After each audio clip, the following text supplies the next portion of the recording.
Hi, friends. Today we will be talking about sport communication. And sport communication is a very important unit for those who are seeking to enter professional sport franchises or any sort of organization that engages in broadcast of their games or contests, which is pretty much all sport organizations at this point, because that's generally how revenues are derived.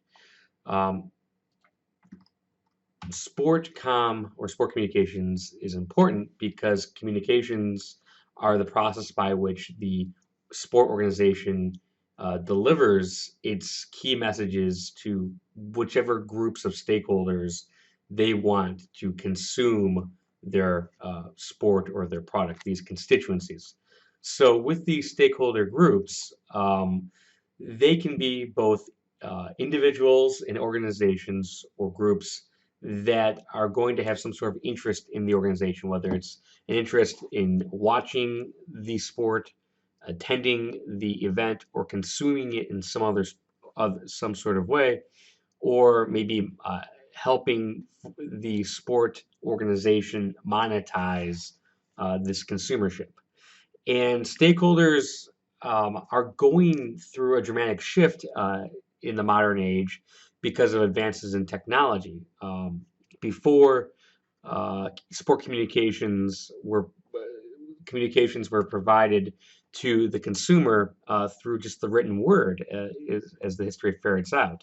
But now, with advancements in technology, communications can come in all shapes and sizes, whether it's through visual, through television, through virtual reality, through microblogs, through radio, through all of our senses. And these advancements are making a rapidly shrinking world even smaller. So even though we might be separated by physical barriers, um, advances in technology continue to allow us to connect with our favorite sports teams in new ways and vice versa. So sport organizations have found that these new innovative and aggressive strategies for sport communications, communicating the message or their brand or key information to their stakeholders, is increasingly more important for ways of monetization. In terms of the history and today of sport communications, as the text mentions, the first sort of sport communications was done by where reporters would physically go to where the sport contests were taking place and report for them for their paper. So the Boston Gazette uh, was the first sort of sent a sport reporter to London to cover a boxing match, and this led to the creation of sports departments within newspapers, and then the creation of beat writers and television reporters down the line, and now today we see the growth of sport communication coming into play because of the proliferation of these different platforms within the broadcast sport journalism industry, whether it's ESPN or these regional networks or niche sport networks. But the not only television but the internet has given rise to space that allows any sort of enterprising individual organization who has access to basic technology and can cover nominal costs to create content by where we, the subscriber, will consume it. And so as the marketplace has become increasingly more product or more crowded and more sophisticated in terms of the consumer interests, we see a need for more services for organizations to stimulate and demand and disseminate their message. And so the different cable carriage organizations have also generated revenue by charging us, the subscriber, specific subscription rates. So this has been a very lucrative proposition for broadcast journalism, broadcast organizations, as well as for it also creates the opportunity for sports organizations to get their brand out into the public through production and dissemination of that message through various ways. Some key concepts that the textbook talks about first is media relations. And this is really about the different categories by which the media connects with sports organizations and consumers, and then also sports organizations increasingly are bringing these same types of categories in-house and creating content to disseminate to the consumer. So different categories like print journalism, television broadcast journalism, radio journalism, internet. All of these have the counterpart of media relations. The textbook also talks about these mass dissemination methods like wire services that are able to put out uh, different sorts of stories to a national and international audience like Reuters and the Associated Press and Bloomberg. So these are mass disseminated outlets. And then we also have more localized ways of creating content in terms of the media itself. And that's done through beat reporters or sports reporters, columnists, and they are intended to create continuity by producing daily or continuous content uh, of that sports organization and put that in the newspaper or on television or within a social media. So another type of concept that the textbook talks about is press releases. So press releases are just a basic mechanism for sports organizations to create a story using their in-house talent to let the public know what is going on within an organization. So it's sent out to different outlets, whether it be newspapers or different. You could go out to individual fans like ourselves. You could subscribe to their website and you put in a database for these press releases to go out on blast. And it's written in a kind of a traditional journalistic style. And here we've got an example of the Maple Leafs promoting their Armed Forces Appreciation Night with a little blurb here. And so this is a very common way for sports organizations to keep people abreast through press releases. So the key concepts in terms of communication also include press conferences. And so press conferences are just where the media is invited to a location, usually at the organization's office or headquarters, and they're provided an opportunity to actually be able to have someone from the organization speak to the media in front of a podium, able to, and there's proper lighting and a proper opportunity for the media to film it and ask questions. And it's a pretty standard concept nowadays. Here's a brief outline for a press conference to announce, among other things, hiring of a new head coach. So this is the press conference outline. Additional concepts within media relations are media guide publications, photography, news releases, B-rolls, and conference calls. And we are all familiar with these different types of resources and dissemination techniques just by probably being um, aware of how sports leagues work or sports organizations work. So each team usually produces their own preseason guide for the media, but although traditionally it was developed and printed out as a hard copy, the trend now has been to also create media guides that can be downloaded, and that really has cut down on costs. So if you go to virtually any website for a professional team, you can probably hunt around and after a few minutes find those media guides. Photography has also become a very standard mode of operation for sports organizations, providing a higher degree of artistry and ways to connect with fans, whether it's through traditional sort of film photos, which aren't really used nowadays, but maybe digital photos and putting those on the team website or on Instagram or other social media, putting it on Twitter. B-roll is just some raw footage that would have been used as part of filming a video segment. And conference calls, again, conference calls are a way for an organization to assemble all the media, usually on a conference call line, just calling to a phone number, and the media can ask questions, kind of similar to a press conference, but it's a lot cheaper. Um, some different other specific issues that the textbook talks about. Legal issues are certainly important when we're talking about communication with sports.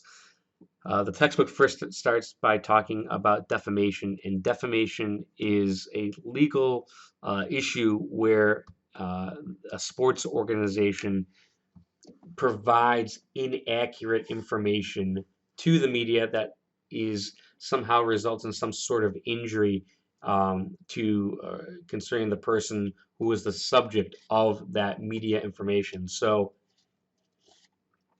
if um, if, for example, I or the San Antonio Spurs called a press conference and then proceeded to make outright lies about some of their players. This person is actively doing crack cocaine and he is abusive to his partner and is wanted for assault and battery. These sorts of things could be defamatory if they are not true and if they some sort of caused some sort of financial injury or an injury to that player's reputation. And we see this a lot in terms of newspapers potentially writing stories that have misstatements of fact in them, and then there could be the potential for a libel suit. FERPA, the Family Educational Rights and Privacy Act, is a federal act where it sets out the parameters of providing personal information in terms of college students to the media. So it could be medical information, it could be their personal information, and FERPA requires student athletes to actually give the university or give that individual the consent to release that academic or medical information. And it's specific to universities receiving federal funding. So this is a way conceivably to protect student athletes from media, but also we've seen over the last few years universities actually using FERPA as a shield to deny public information requests concerning issues about student athletes that might be embarrassing or they don't want those stories in the media, and using FERPA as a shield. Finally, we've got HIPAA, which is Health Insurance Portability and Accountability Act, and this just sets limits on providing medical information to others, and it really is about who can receive that protected health information about an individual, usually student at a college or universities or their educational records. So again, we've seen HIPAA in the news where if a student who is enrolled at a university went to a mental health professional for counseling, we've seen some universities actually release that information as part of a lawsuit, potentially in violation of HIPAA, but also using HIPAA as a shield, saying we can't release this information about a student because it's a HIPAA violation. The textbook also talks about an important area of sport communications related to public and community relations. And this is a pretty important element of professional sports. Most every team is going to have a charitable arm of the organization. When I worked for the Cavaliers and the Coyotes, I distinctly remember there being a person at each organization who ran the nonprofit wing of the organization. And so here's a couple of examples that the Cavaliers have created as programs in the last couple of years. The Read to Achieve, I believe that's also in partnership with NBA, and then the Cavaliers Youth Fund, probably the foundation where organizations in the metropolitan Cleveland community could apply to for funding for youth-related programs. And when I was with the Coyotes, I believe it was the Coyotes Cares program, and similar to the Youth Fund for the for the Cavaliers, the Coyotes one is they solicit grants. They want organizations around the valley, the Phoenix Valley, to submit proposals for grants for any sort of charitable um, uh, proposal within the metropolitan Phoenix community. So community relations programs are very important because they can help with generating goodwill and positive media attention. So most public relations activities are really undertaken so to have that positive impact on the community and then positive media attention as a byproduct. But these uh, could be done with the media or not alongside the media. But community relations are pretty wide ranging. They might be just generally said programs that have a public benefit or help for charitable causes. It could be educational outreach. It could be um, any sort of it could be environmental programs. It could be mostly public interest programs.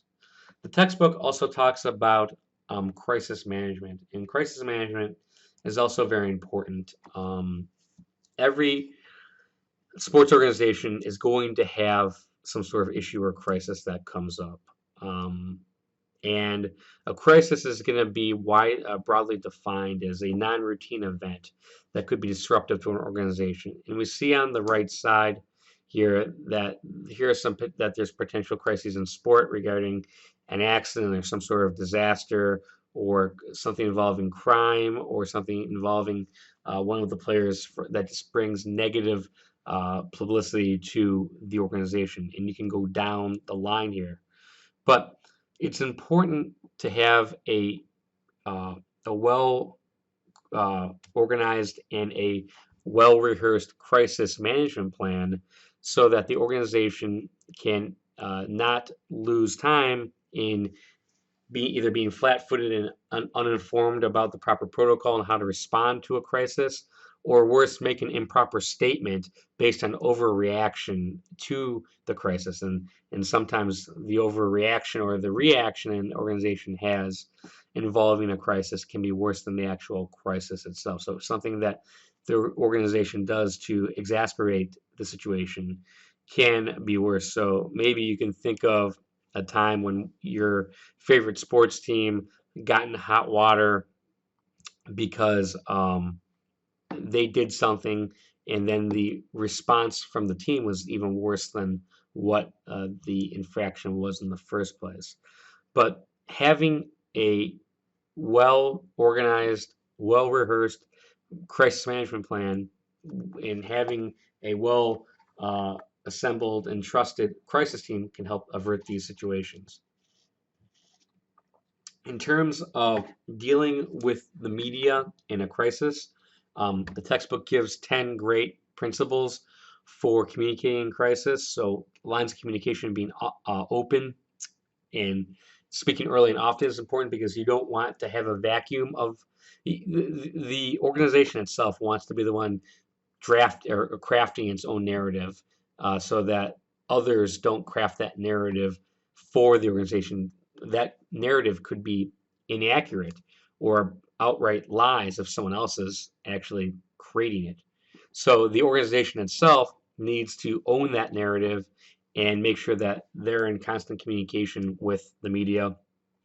Don't speculate. We'll talk about speculation in the next slide, but don't indulge in speculation. It could lead you inadvertently to make the situation worse. Don't go off the record, which is speaking to the media sort of confidentially. You don't want to do that. Just live in the facts. Be open and concerned, open and truthful. Don't be defensive. Make sure that you're repeating the talking point or the narrative. Want to make sure that you can drive that home. Don't turn this into a war with the media. You want to be professional and make sure that you're maintaining your narrative. And as you're maintaining your narrative, making sure that you're speaking authoritatively, calmly, truthfully, and cooperatively, and never lie. So we had talked about speculation. So speculation is sort of engaging in questions related to what if, or what if you suppose, but you don't want to answer those. You want to just stay on the record, don't speculate, and be mindful about what you're saying and what is actually being done around the media. You don't want to have these hot mic situations come up. And of course, some companies offer media training so that you and your organization can be well prepared for these situations. There are lots of career opportunities within Sportcom as the field becomes increasingly more diversified with new media and traditional media, social media, um, and maybe VR and AR. So as technology continues to progress, the ways that we communicate, the ways that an organization communicates to the consumer and the ways that we communicate to the sports organization or league are going to continue to evolve and become more advanced. So these opportunities will continue to arise. Um, and that kind of brings up some issues related to emerging technology. So, sort of what is on the horizon and how will that impact the sport communication business. Outside agencies also are making their way into Sportcom, and they can help develop and administer different programs or special events, specialized events. And we're also seeing as the revenues in broadcasting continue to grow, uh, government relations and lobbying efforts are also becoming more of an issue. So here's a few summary points here about Sportcom. I hope you enjoyed the lecture, and I look forward to continuing the conversation offline and answering your questions. So thank you.